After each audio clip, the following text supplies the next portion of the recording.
Bienvenidos a La Otra Aventura, un espacio dedicado al mundo de los libros. Amado Nervo dijo: oír con paciencia es a veces mayor caridad que dar. Muchos infelices se van más encantados de la atención con que escuchamos el relato de sus penas que de nuestro óbolo. Este escritor pertenece ya a una época lejana, pero sigue siendo actualísimo, aunque apenas haya muerto hace 100 años, el 24 de mayo de 1919. Refleja en su prosa y en su poesía un mundo que ya no existe, pero que vuelve a existir. Las gentes del pasado son personas del mañana, decía George Steiner. Un mundo en el que la palabra dominaba el espectro cultural sobre la imagen inmediata. Además, Amado Nervo formó parte del modernismo mexicano. Hoy en día los grupos literarios o artísticos difícilmente se congregan de acuerdo a una estética, intereses o a una misma generación. Hoy hablaremos de Amado Nervo, un gran escritor mexicano. Les recuerdo que fue Adolfo Bioy Casares quien escribió que leer era la otra aventura y que la primera era probablemente la vida misma. Estamos pues en la otra aventura.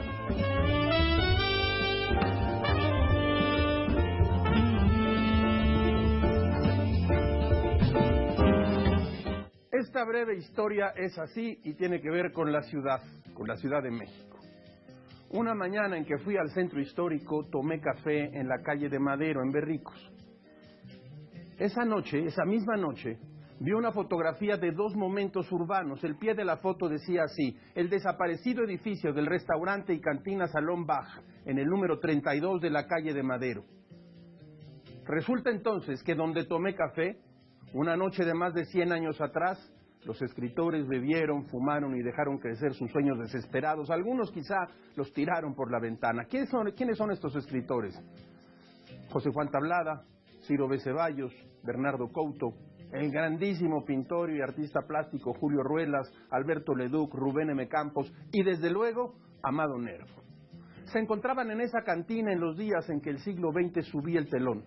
Entre los archivos que guardé en cajas para una investigación en la que me había metido en ese tiempo estaba la fotografía, 2 puertas laterales y una entrada central con techo y letras, Art Deco, Salón Bach.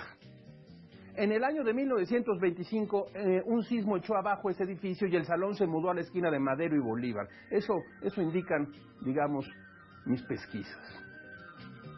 Ese día, entonces, estuve en el Salón Bach. A veces todos los descubrimientos empiezan con un café. ¿Y cuál era el escritor que estaba ahí también? Amado Nervo. Aquí tengo, mire usted, las obras completas de Amado Nervo, el tomo 1, publicado por Aguilar. Un gran escritor, Amado Nervo.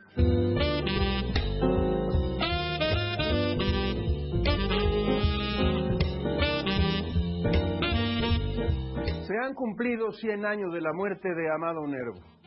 Su entierro es el más grande que se haya visto en México entre los escritores. Acudieron multitudes. Conocido principalmente por su poesía, Amado Nervo escribió también ensayo, novela, cuento y fue sencillamente un periodista extraordinario. Nació en Tepic, Nayarit. Se mudó a la gran ciudad después de su llegada a la Ciudad de México. Conocería a un grupo de escritores, estos de los que hemos hablado, con los que formaría un grupo bajo el nombre de, digamos, modernismo, decadentismo. Con la poesía como estandarte, los modernistas revitalizaron el lenguaje usando como modelos literarios a Víctor Hugo, a Baudelaire, a Nerval, a Rimbaud, a Verlaine. Carlos Monsiváis escribe en su Historia mínima de la cultura mexicana del siglo XX que este grupo, conformado por Amado Nervo, Rubén Darío, Efrén Rebolledo, Rafael López, José Juan Tablada y su fundador, Manuel Gutiérrez Nájera, y el último de los grandes modernistas, Ramón López Velarde. Ellos descubren el manejo de la forma, reencauzan las ideas sobre el arte, dan una respuesta literaria al desorden, agregan elementos de sexualidad y erotismo y extraen del diccionario palabras cuyo mérito es la extrañeza. La revista Azul, decíamos, y más tarde la revista Moderna, abren el siglo XX literario mexicano con bombo y platillo. Amado Nervo publicó allí sus más famosos textos, entre ellos sus cuentos Misa de 6 y Ángel Caído. Amado Nervo dijo, oiga usted, empecé a escribir siendo muy niño y en cierta ocasión una hermana mía encontró mis versos hechos a hurtadillas y los leyó en el comedor a toda la familia reunida. Yo escapé a un rincón, mi padre frunció el ceño, mi madre escribía versos también a hurtadillas. Desde sus primeros escritos, Nervo mostró lo que caracterizaría a los modernistas: el amor, la muerte, el esoterismo. En 1895, precisamente el año de la muerte de Manuel Gutiérrez Nájera, la publicación de su novela El Bachiller causó algún escándalo. El libro narra la historia de Felipe, de 14 años, que sigue la carrera sacerdotal y que, desde siempre, ha recibido una fuerte influencia religiosa, en la que la culpa y el pecado determinan el destino de las personas. Un día, Felipe se enamora de Asunción y entonces entra en un conflicto feroz entre el amor y la carne, o la castidad y la obligación religiosa. Desesperado, decide castrarse a sí mismo para no caer en la tentación. Incluso el entonces director de la Biblioteca Nacional, José María Vigil, tuvo que aplacar la polvareda que se levantó en el ambiente de la época. En 1899, 4 años después del escándalo del Bachiller, aparece la novela El Donador de Almas, cuyo tema no pasa de moda. El médico Rafael desea un alma a quien poder amar. No un cuerpo, sino un alma. Su mejor amigo, Rafael, consciente de sus deseos, le ofrece el espíritu de Sor Teresa, una monja que está en éxtasis constante. Rafael no debe retener el alma de la monja, pero desobedece la advertencia y provoca la muerte de la monja, por lo cual el alma de esta, como no tiene donde alojarse, termina por migrar al cuerpo del propio Rafael y se aloja en uno de sus hemisferios cerebrales. Entonces el protagonista se encuentra en una situación de constante contradicción, hasta que Andrés, mediante artilugios esotéricos, logra sacar el alma del cuerpo de Rafael y depositarla en el cuerpo del alma y del ama de llaves, una mujer fea y profundamente devota que espera con ansia el juicio final. Rafael será librado de esta alma cuando al fin ésta abandona el espacio terrenal, no sin antes prometerle que se encontrarán algún día. Son dramas realmente para la época hardcore, diría yo. Mire, les he dicho, las obras completas de Amado Nervo en Aguilar, pero hay otras muy importantes que son las obras completas que reunió ni más ni menos que Alfonso Reyes. Tengo aquí uno de los tomos, que es el tomo de crónicas. No son mías, me las prestó mi buen amigo y investigador Alberto Enríquez Perea, a quien pronto debo devolvérselas. Amado Nervo, Alfonso Reyes, tramas muy avanzadas para su época.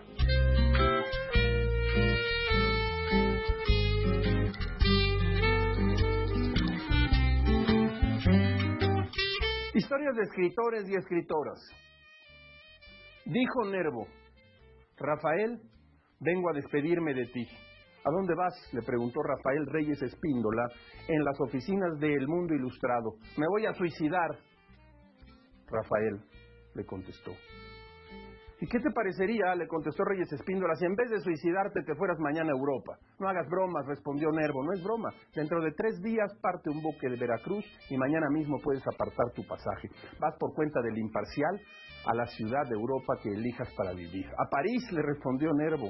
Así lo cuenta Rubén M. Campos en El Bar, La vida literaria en México de 1900, un libro formidable publicado por la Universidad Nacional Autónoma de México en su colección Siglo XIX Ida y Vuelta. Después de despedirse de su gente, Amado Nervo comió un día antes de viajar con Luis Urbina y Rubén M. Campos en el Salón Weber. Les contó que buscaría al primero, Rubén Darío. Rubén Darío en París, y que escribiría un libro, El Éxodo y el Camino de las Flores. Impresiones, poemas, crónicas de su paso por el mundo. Cuando Reyes Espíndola supo que Nervo enviaba colaboraciones a la revista Moderna, le escribió un cable y le informó que cancelaba la corresponsalía del Imparcial. Nervo le escribió a sus amigos para contarle su despido. Entonces, la revista Moderna se hizo cargo de sus gastos. Nervo se mudó a Montmartre, cerca de Rubén Darío, a quien le escribía artículos cuando Darío se perdía en la niebla del alcohol. Mientras escribía ese informe, la Universidad de Arizona compró un lote de manuscritos en el cual se encontraban algunas cartas de amor de Darío a Nervo. El escritor Sergio Ramírez se ha empeñado en demostrar que los documentos son falsos. Solo un peritaje caligráfico, los pigmentos utilizados y colorantes utilizados en la época, las cáscaras de semillas y glándulas de calamares empleados en la fabricación de tintas en esos tiempos. No importa, da igual. En 1914 Nervo pierde su trabajo diplomático, pero lo recupera con el triunfo de Carranza. En 1918 fue ministro plenipotenciario en Argentina y Uruguay. Una cauda de homenajes lo persigue mientras una grave nefritis mengua la felicidad de su éxito. La vida da y quita al mismo tiempo. Murió en Montevideo. El regreso de su ataúd fue la apoteosis. Había muerto el mayor poeta de América.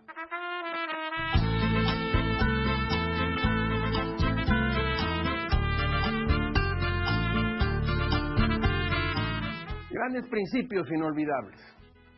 Uno de los libros de Nervo que a mí más me han gustado es este que tengo aquí en esta mano izquierda, Las ideas de Tello Telles.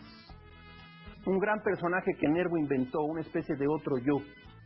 Un hombre que va reflexionando sobre el amor, sobre la muerte, sobre la vida. Tello Telles reflexiona. Como los vagoneros de las letras, aquí les traemos esta reflexión de Tello Telles. Lector, este amigo Telles es incorregible.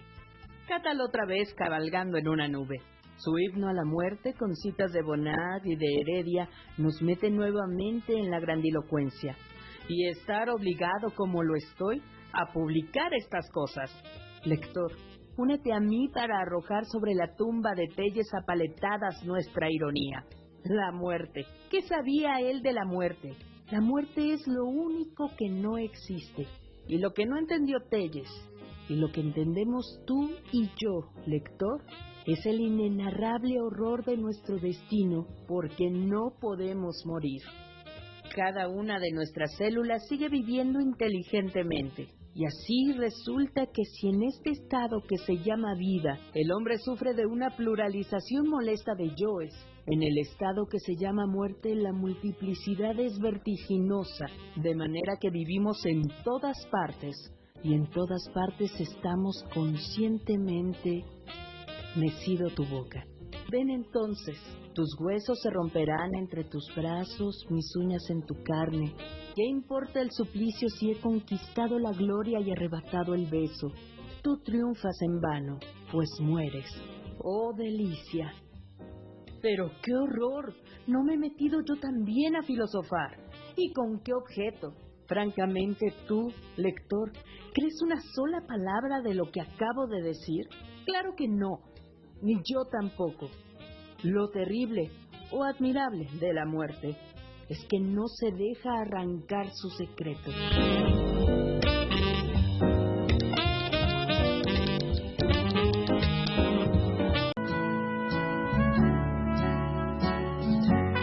De la mesa de novedades, mire usted lo que tengo aquí, México Bizarro 2, de Alejandro Rosas y Julio Patán. Este libro, además de ser un gran éxito de ventas, es exactamente lo que el lector quiere saber de momentos de la historia de México poco conocidos. Patán y Rosas han logrado la hazaña de acercarnos la historia a través de hechos, dichos, anécdotas y momentos absolutamente irrepetibles. El país, el México que no quieres recordar, dicen ellos. Escuche usted, Olvídate de Acapulco, La competencia del doctor Chunga, Mi reino por unos huesos, Maximiliano 2.0, Lo mejor afición del mundo, El primer insurgente, El abogángster, El paso de Venus. Tiene usted aquí una antología que va a disfrutar en la prosa de estos dos escritores, publicado por Planeta recientemente. México Bizarro 2. Alfaguara, Ana Clavel, Breve tratado del corazón. Desde hace muchos libros, Ana Clavel se ha consolidado como una de las más importantes escritoras mexicanas. Ahora nos entrega justamente este libro, El breve tratado del corazón. En esta novela se entrecruzan los destinos de una mujer que a punto de suicidarse se detiene al pensar que no ha visto el Taj Mahal, de un hombre sometido a una operación del corazón que al salir del hospital descubre que ha dejado de ser el autómata que era, de una joven descuartizada que deambula como alma sin rumbo y de un sicario caníbal, dueño y señor de legiones que habitan en su interior. Este libro mantiene además una característica de otros de los libros de Ana Clavel. Son libros objeto, son libros en los cuales el juego toma un lugar importante. Así y entonces hay recuadros con frases extraordinarias sobre el corazón, hay algunas ilustraciones y quiero solo leerle el epígrafe de Sherezada con el que abre el libro. Ahora lo sabes, le dijo Sherezada a un Aladino ya cansado por los años. La verdadera lámpara de los deseos ha sido siempre tu propio corazón. Y la editorial Grano de Sal sigue publicando libros muy buenos, la verdad. Mire este que tenemos aquí, Necesidad de música, del gran crítico George Steiner. George Steiner es hoy en día uno de los investigadores culturales, uno de los críticos literarios más importantes del momento. Desde hace muchos libros su obra se ha convertido en imprescindible. Artículos, reseñas y conferencias, traducido por un poeta y escritor mexicano, Rafael Vargas. Dice Steiner: mi incapacidad para cantar o tocar un instrumento me resulta humillante, pero la música consigue sacarme de mí mismo, o más exactamente, me ofrece una compañía mejor que la propia. Escuchar música en compañía del ser amado es alcanzar una condición privada, casi autista y al mismo tiempo extrañamente unida a otro. Necesidad de música, de la mesa de novedades. Luego de trabajar en Mazatlán haciendo crónicas y reportajes, Amado Nervo llegó a la Ciudad de México en 1894 y pronto colaboró en El Mundo Ilustrado y El Nacional. Su tema que además compartía con su grupo literario, fue la Ciudad de México, las costumbres de sus habitantes y las peculiaridades de la ciudad. Seguramente tener una visión nueva de lo desconocido le ayudó a acentuar los elementos sobresalientes. Luego sus viajes pulieron su capacidad de observación y por supuesto desarrollaron su ya de por sí acertada habilidad como cronista. Las crónicas de Nervo transmiten la sorpresa de lo desconocido que de tan visto parece cotidiano. Su mirada penetra en dos mundos, el exterior y el de la ciudad, el de las clases privilegiadas y el de los pobres, la exhibición y el consumo. Por ejemplo, en su crónica En este país, Nervo narra el viaje de jóvenes mexicanos a París y se vale de esa experiencia no solo para comparar ambas ciudades, sino para plasmar la psicología de sus habitantes. Los jóvenes en París, al recorrer la ciudad, se comparan con los otros, con el otro modo de vida, se odian y al final se reconocen. Uno de los elementos más gozosos de las crónicas de Nervo es sin duda el humor y la mirada aguda que parecen no dejar nada oculto y por lo tanto a salvo.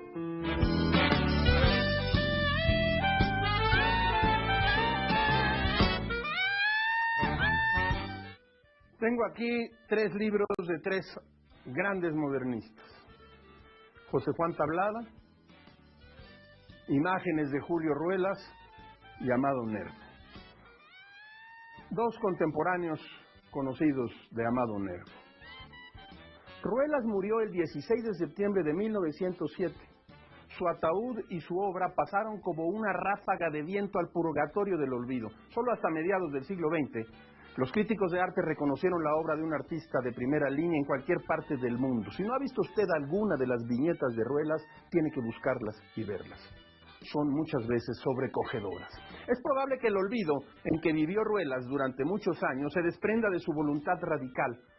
Despreció el academicismo europeo y la vena popular de José Guadalupe Posada. Eligió, en cambio, el laberinto simbólico. Después de la Academia de San Carlos, su escuela fue la Universidad de Karlsruhe, en Baden, y su modelo las aspiraciones de los románticos alemanes. 4 años en Alemania, de 1891 a 1895, fueron suficientes para que Ruelas le agregara a sus atormentados talentos la fuerza de la técnica y la cárcel de la disciplina. Pero su nombre estará unido para siempre a la revista moderna, ese antro del que hemos hablado, pretencioso y genial que fue el nervio del modernismo mexicano. Y aún latinoamericano. Ruelas produjo para las páginas de esa revista viñetas, letras capitulares, cornisas, ilustraciones, aguafuertes, que le dieron imagen a la idea de la decadencia, el gran tema y la gran búsqueda de los escritores reunidos alrededor de Revista Moderna. ¿De qué tratan los óleos, los grabados, los aguafuertes de Ruelas? Le digo, de la muerte, de la sexualidad abismada, del dolor, del éxtasis y de la pérdida del paraíso. Estos asuntos eran ácido corrosivo para la moral social porfiriana. José Juan Tablada, Bernardo Couto, Alberto Leduc, Amado Nervo, decíamos, Rubén M. Campos, Ciro B. Ceballos, este mismo grupo del que hemos hablado en esta emisión de La Otra Aventura, celebraron en su obra la revelación de la decadencia, esa puerta abierta a una nueva sensibilidad que los convirtió en eminencias porfirianas. Alfonso Reyes tenía serias dudas del decadentismo como forma de vida. En 1908 escribió esto: Julio Ruelas es satánico como Baudelaire y es como él, aunque de menor intensidad, cristiano negativo. Es lascivo, porque la lascivia es pecado, que si no, sería su amante. No sabe como el amante del goce de la fecundidad su amor y es doloroso y estéril. Lo que tenemos hay en Ruelas es espíritu clásico y temperamento de amante. Ahora le cuento lo siguiente. El Fondo de Cultura Económica, otro contemporáneo de Nervo, publicó hace algún tiempo de Coyoacán a la Quinta Avenida José Juan Tablada, una antología general de este extraordinario escritor modernista. En Calle Arena hemos publicado una magnífica antología en Los Imprescindibles, ¿de quién? De Antonio Saborit, sobre José Juan Tablada. La edición del Fondo de Cultura reúne crónicas, poemas y reseñas literarias escritas por uno de los más extraordinarios escritores, decía yo, modernistas, José Juan Tablada. Esta obra, asesorada por José Emilio Pacheco y Vicente Quirarte, recorre cronológicamente la obra de Tablada desde sus primeros poemas, como Nupcial y Cuaón, Venus Búdica, en las cuales son ya notorias sus futuras fijaciones por el erotismo y los recursos de la literatura japonesa, hasta sus memorias escritas a mediados del siglo XX. De Coyoacán a la Quinta Avenida está prologado por el escritor Rodolfo Mata. En su texto, Mata ofrece interesantes guías y datos para comprender de manera global la obra de Tablada y su personaje en el escenario de la literatura moderna de México. Así las cosas, en la antología de Antonio Saborit hay un ensayo único y notable sobre Tablada, su época, el modo en que salió a vivir el mundo, la forma en que se hizo un especialista de artes plásticas. Tablada fue un escritor fundamental en la transición del 19 al 20. Su aguda comprensión de un periodo dominado por distintas vanguardias estéticas, su articulado y original sentido del humor e incluso sus polémicas, sus posturas políticas le hicieron un autor crucial en el desarrollo de las letras mexicanas. Un aspecto que resalta en esta breve reconstrucción que hace Rodolfo Mata tiene que ver con la cercanía que tuvo en su juventud con el dictador Porfirio Díaz. De esta postura política, el texto más controvertido de Tablada es la sátira y las que hizo contra Francisco y Madero, titulado Madero Chantecler, tragicomedia zoológica política de rigurosa actualidad en 3 actos y en verso. Sí, así como usted lo oye, en contra de Francisco y Madero. Déjeme leerle un pequeño fragmento en el que Tablada dice, sin miramientos, pero con el lenguaje de la época, que a Madero le faltaban aquellos. Escuche usted. ¿Qué paladín vas a ser? Te lo digo sin inquinas, gallo bravo quieres ser y te falta, Chantecler, lo que ponen las gallinas. En el año de 1969, en el 50º de la muerte de Nervo, Borges le dedicó unas palabras al poeta nayarita que dan cuenta de la importancia de su obra. Son unas palabras que recuperó Capistrán y que son poco conocidas. Decía Borges, pensar en Nervo es pensar ante todo en el modernismo. Es verdad que de la extensa obra que ha dejado Amado Nervo y que fue editada por Alfonso Reyes, le contaba yo que está aquí, en estas obras completas que reunió Reyes, una buena mitad está en prosa y en una prosa a veces generalmente más limpia que la prosa barroca de Lugones, escuchó usted bien, o que la prosa a veces meramente decorativa de Rubén Darío, volvió a escuchar usted bien, pero al pensar en Amado Nervo, pensamos en el poeta, decía Borges. Del poeta como un tipo especial de individuo que más allá de sus virtudes o no virtudes personales, es miembro de una sociedad y un arquetipo aceptado por la sociedad. Y sin duda, Amado Nervo representó tanto como cualquiera, quizá tanto como él mismo, Darío, el tipo de poeta. Esto es lo que dijo alguna vez Borges de Amado Nervo.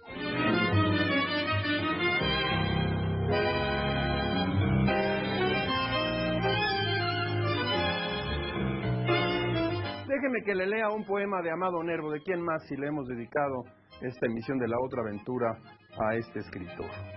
El primer beso. Yo ya me despedía y palpitante cerca mi labio de tus labios rojos. Hasta mañana, susurraste. Yo te miré a los ojos un instante y tú cerraste sin pensar los ojos y te di el primer beso. Alcé la frente, iluminado por mi dicha cierta. Salí a la calle alborozadamente mientras tú te asomabas a la puerta mirándome encendida y sonriente. Volví la cara en dulce arrobamiento y sin dejarte de mirar siquiera, salté a un tranvía en raudo movimiento. Y me quedé mirándote un momento y sonriendo con alma entera. Y aún más te sonreí, y en el tranvía a un ansioso, sarcástico y curioso que nos miró a los dos con ironía, le dije poniéndome dichoso: perdóneme, señor, esta alegría. Amado Nervo.